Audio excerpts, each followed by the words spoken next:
Daniel Yamegue, je suis enseignant-chercheur à l'Institut des Yeux à Ouagadougou et notre laboratoire travaille en particulier sur les technologies solaires, donc le photovoltaïque et le thermique basse et haute température, mais également sur l'efficacité énergétique. Donc ma présentation de ce matin va porter sur l'une de nos thématiques de recherche, c'est-à-dire les systèmes multisources de production d'énergie.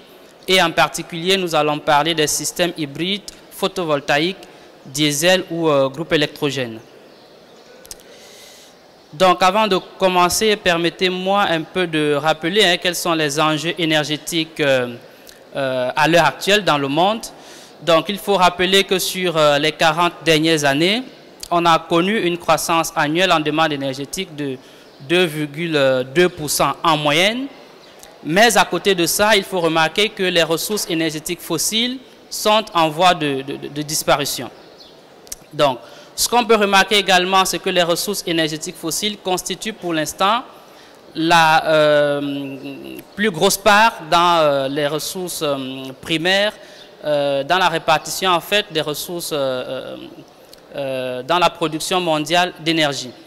Et à côté de ça, les énergies renouvelables et le soleil en particulier, puisque c'est le domaine qui nous intéresse, ne contribuent qu'à 0,2% dans la consommation énergétique mondiale. Alors, l'utilisation des énergies fossiles, nous le savons, bien sûr, engendre beaucoup de problèmes environnementaux.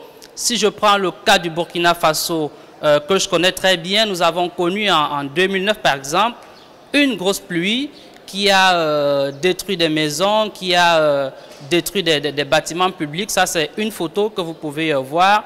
Et ça, bien sûr, c'est des conséquences de notre façon, en fait, de consommer l'énergie actuellement.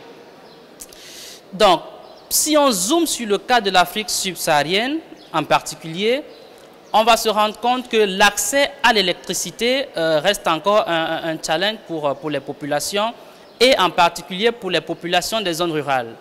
En moyenne, 14% seulement des populations de ces zones-là ont accès à l'électricité.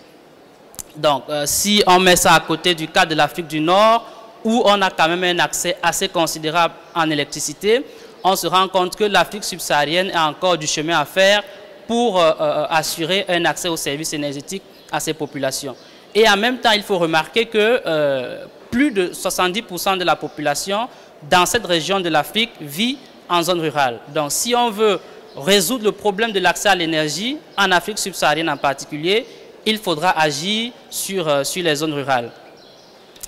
La situation quand même est assez paradoxale parce qu'il faut souligner que l'Afrique est un gros gisement en ressources énergétiques renouvelables.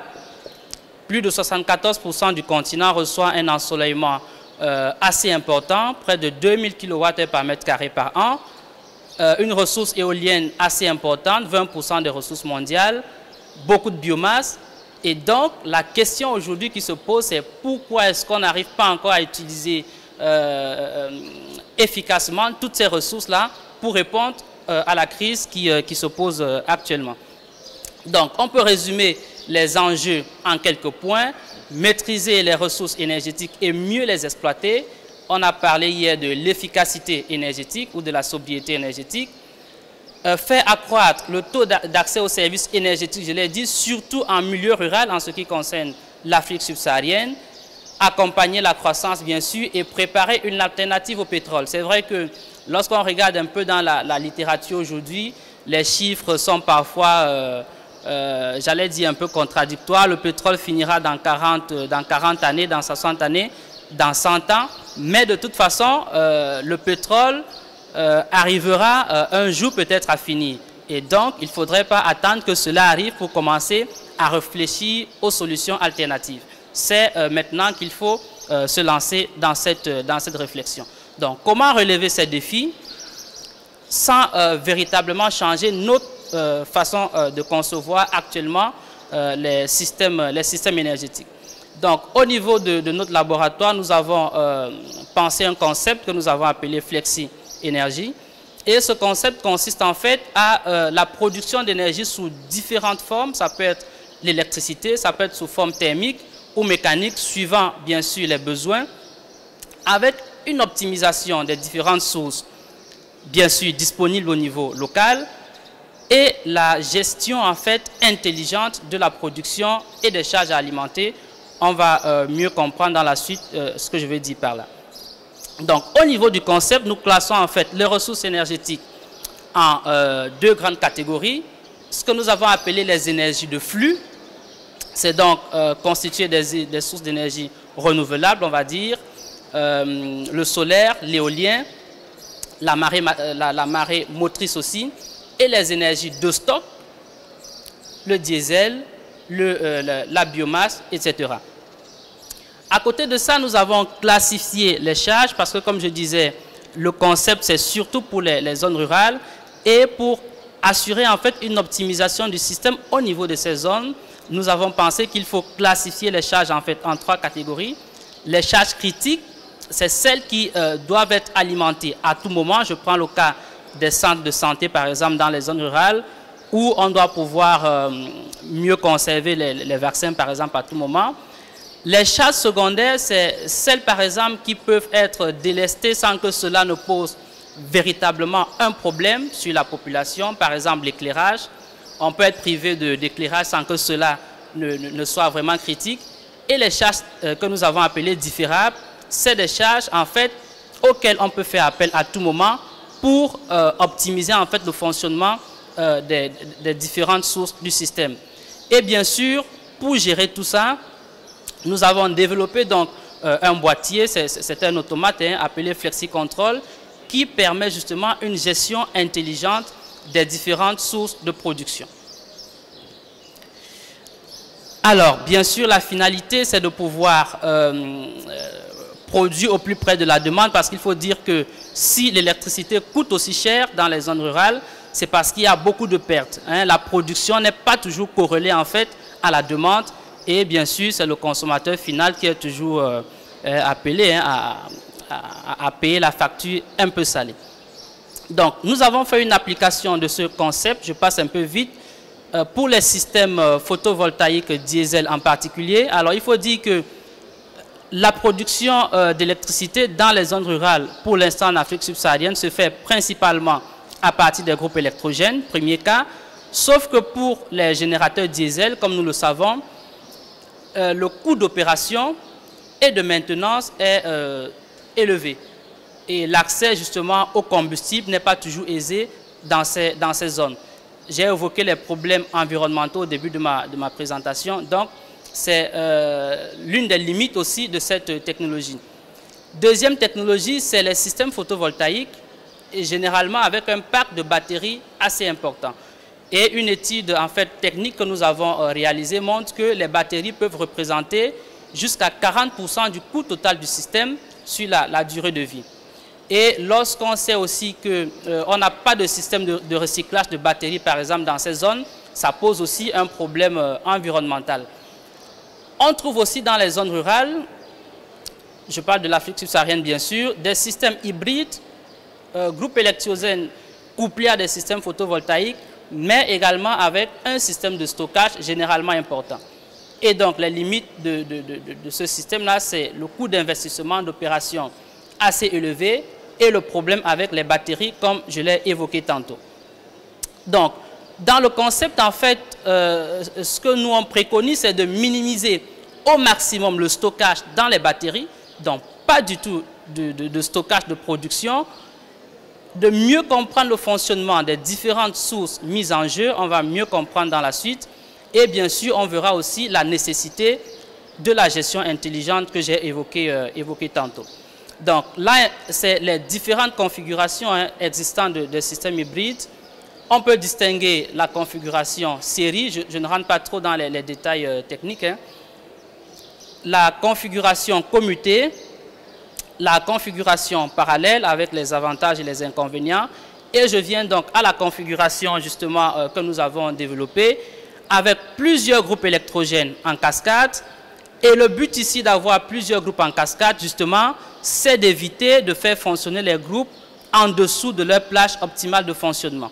Il faut rappeler qu'un groupe électrogène a donc ce qu'on appelle la plage optimale de fonctionnement qui est entre 70 et 90% de sa charge. Et donc, si vous êtes en dessous de cette plage, votre groupe électrogène ne fonctionne pas de façon optimale et ça engendre beaucoup plus en fait la maintenance à faire au niveau du système. Donc ça, c'est l'un des premiers points de ce concept. Et ajouter à ça, comme je le disais, l'unité de contrôle commande du système Flexi Énergie que nous avons nommé Flexi Énergie a donc pour rôle aussi à tout moment de pouvoir, en cas de faible appel de demande, de faire appel aux charges différées par exemple, qui permettrait donc d'élever le niveau en fait de charge du groupe électrogène et donc de permettre un fonctionnement optimal du système. Donc, pour expérimenter cela, nous avons mis sur pied au niveau du laboratoire un prototype, comme vous voyez sur la figure. C'est un champ photovoltaïque de 2,8 kWh couplé à un groupe électrogène avec des bancs de charge en fait qui nous permettent de simuler les appels de puissance. Donc, premier résultat, je parlais de la plage optimale de fonctionnement du groupe. Vous voyez bien sur la courbe que moins le groupe en fait est chargé, plus il va consommer de carburant pour produire 1 kWh. Et celle du groupe dans le système hybride commence par se rapprocher. On va mieux comprendre donc. Dans la suite, nous sommes allés à un niveau de charge plus élevé et on se rend compte qu'en bleu, la consommation du groupe dans le système hybride passe en dessous de la courbe en rouge et donc à ce niveau, le groupe a une meilleure efficacité comparée au système du groupe s'il fonctionnait simplement. Alors, en gros, c'est pour dire quoi en fait, ces tests que nous avons mis en place, c'est pour dire que lorsqu'on réalise un système multisource et pour ce cas photovoltaïque diesel, la part du solaire justement peut ne pas permettre un fonctionnement optimal de votre système et en l'occurrence du groupe électrogène. Et c'est comme je disais, le challenge donc, c'est de pouvoir trouver un système de contrôle commande qui va permettre de ramener à tout moment votre groupe électrogène dans une certaine plage optimale de fonctionnement. Donc, c'est le résultat clé que nous avons eu à partir de ces tests-là.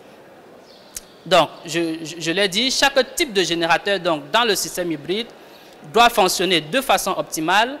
Qu'est-ce qu'on a remarqué? C'est que pour les charges faibles, la charge étant déjà faible, la contribution du solaire en réalité dégrade donc les performances de votre groupe électrogène. Pour les charges élevées par contre, nous avons constaté qu'on a une contribution photovoltaïque qui permet donc de ramener le groupe dans la plage optimale de fonctionnement. 2 minutes. Voilà, il est nécessaire donc, comme je disais, d'optimiser le système via des unités de contrôle commande. Et nous avons développé donc un boîtier, le FlexiControl, qui permet de faire cette gestion. Voilà, je vous remercie et je vous invite, c'est la première fois que je visite le Maroc, je vous invite à venir visiter Ouagadougou, notre laboratoire. Je profite, nous organisons une conférence aussi en novembre sur le solaire et d'ici là, nous ferons passer voilà, l'appel à travers notre cher Dr Achou. Je vous remercie.